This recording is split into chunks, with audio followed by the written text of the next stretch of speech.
this is Persephone, and today we're going to talk about a very special fetish, the race play fetish. And before we start, let me tell you that racism is an extremely serious issue and problem, and by making this video, I do not attempt by any means to present lighter a situation that is traumatic and serious for many people.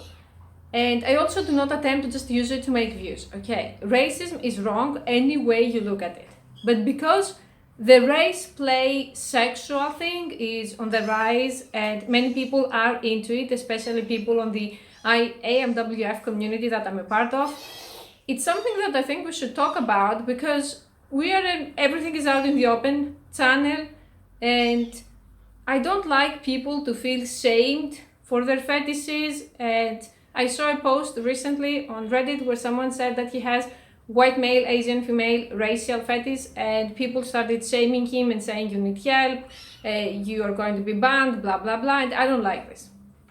So on this video, like every time, we are going to explain as much as we can about the fetish and how you can use it to, of course, make money if you are into findom, BDSM, a mistress, and everything related.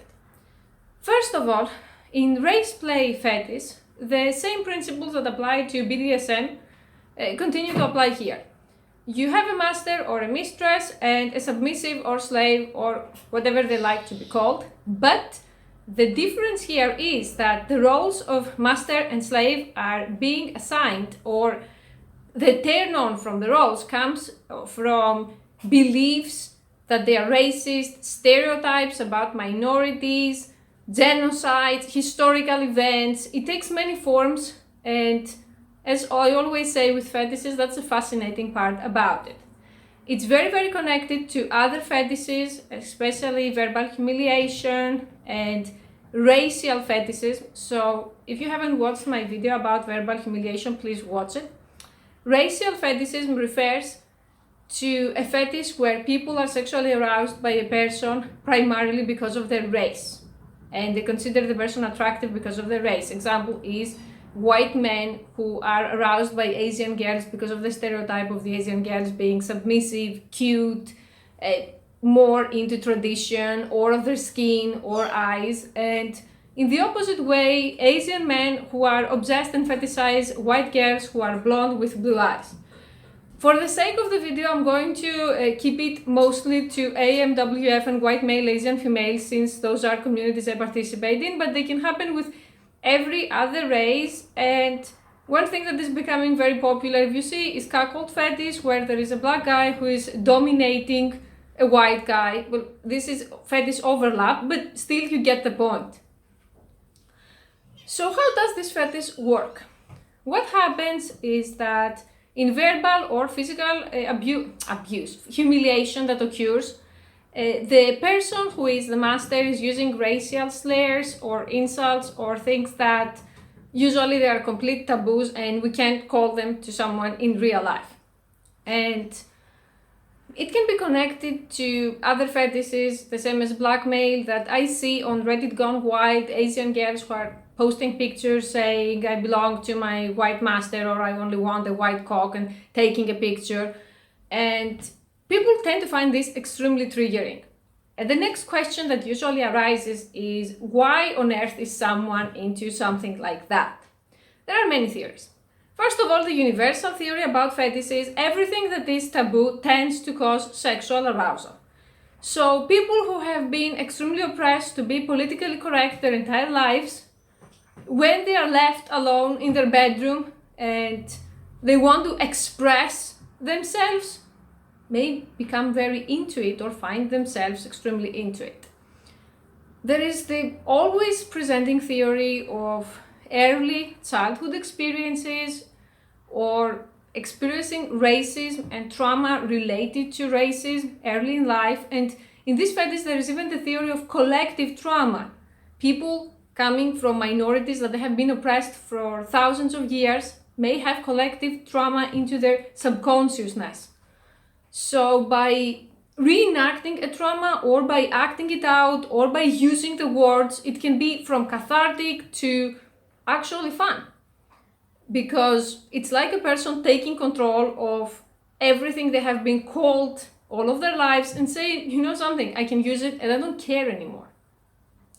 There is also the darker and less pleasant side of people who actually have internalized racism or internalized self-hate, and again, it's being acted out during sex, and in my opinion, it's better to act out everything you carry on your subconscious mind. Otherwise, it's going to come out in some other way: cancer, autoimmune disease, criminal activity. So if it's in there, better get it out of there.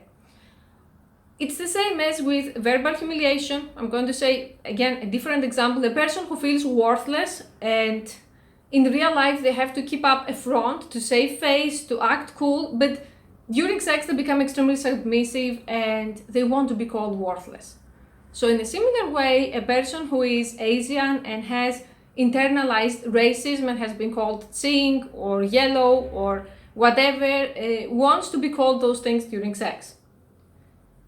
And when it comes to all of those fetishes, my opinion remains, as long as they are both consenting adults and no one is being abused or no one is being forced to do it against their will, and the racism is being kept as race play and it doesn't expand in your real life, I don't see something wrong with it. I mean, people tend to shame, especially when I saw this on Reddit, I was really shocked, but at the end of the day, you're not really responsible for what happened to you or what happened to your race for thousands of years, and you ended up having those unmet needs or unexpressed needs or internalized hate, and you have to have the extra weight that, oh my God, I have to hide it because I'm not politically correct or people are going to think I'm crazy. Whatever happened, happened.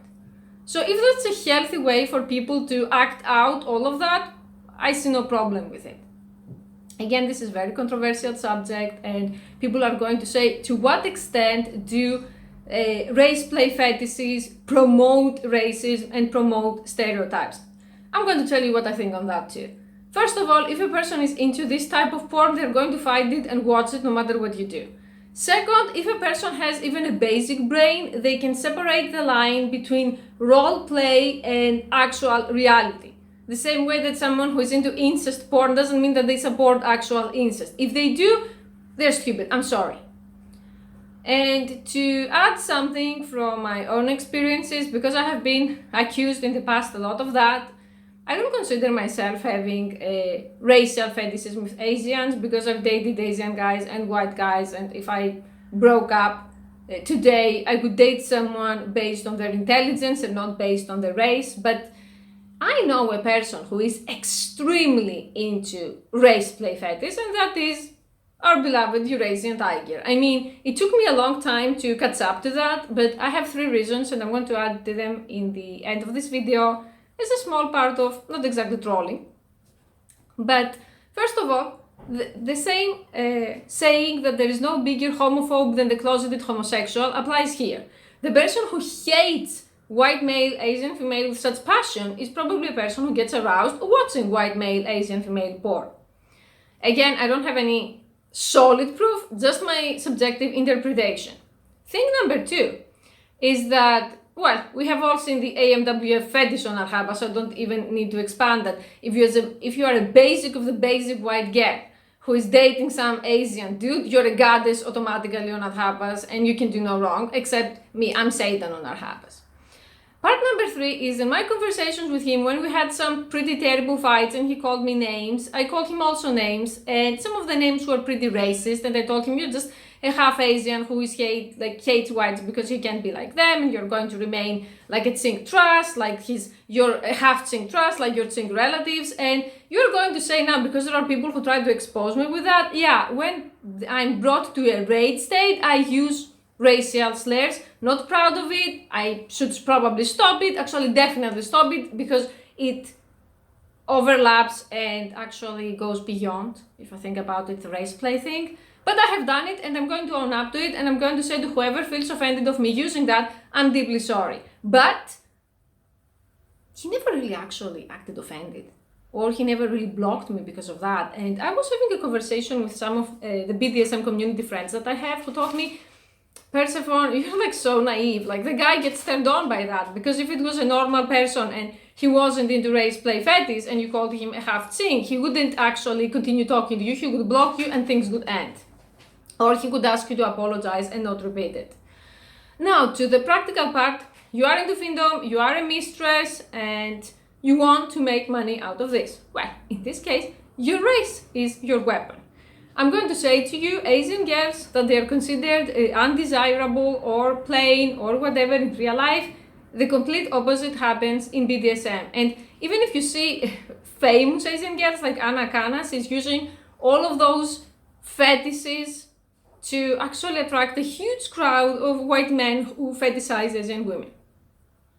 What you do is you sell your videos, you sell your pictures, you sell your Twitter and your social media like we always did. And from time to time, you can actually incorporate a photo shoot or a video or something that contains racial stereotypes. For example, you can make a video as a submissive Asian girl, even if you're not really submissive. Like I said, it's role play, it's not actual reality. And you're going to be shocked on the responses you're going to get by men who are going to be extremely interested. Or one of the biggest findom mistresses who is extremely sadistic and makes up to 300,000 or even more now, I don't know, dollars a year is a girl who is Asian. And she does the complete opposite. She humiliates and dominates white men and they pay her. And she doesn't take her clothes, she doesn't take off her clothes, she doesn't do sexual things with them. She's just entitled to her white slaves and they really enjoy it. So it's up to you and how you want to carry yourself and what kind of brand you want to have. But it's not like the Asian male Western female scene where, whether we like it or not, white women are being treated like goddesses and white privilege is rampant. When it comes to general BDSM, black girls and Asian girls who are considered exotic, in my opinion, they have an advantage. So that's all for today. If you have any new video ideas or fetish video ideas that you want featured, you can always leave me a comment or send me an email, any type you like. And I want to ask you, if you like this video, to please subscribe. I need 1,000 subscribers to get finally monetized, because I'm not into doing YouTube charity or being a YouTube hobbyist like some hater called me. So please help me prove the human roach is wrong. Okay, thank you very much for watching.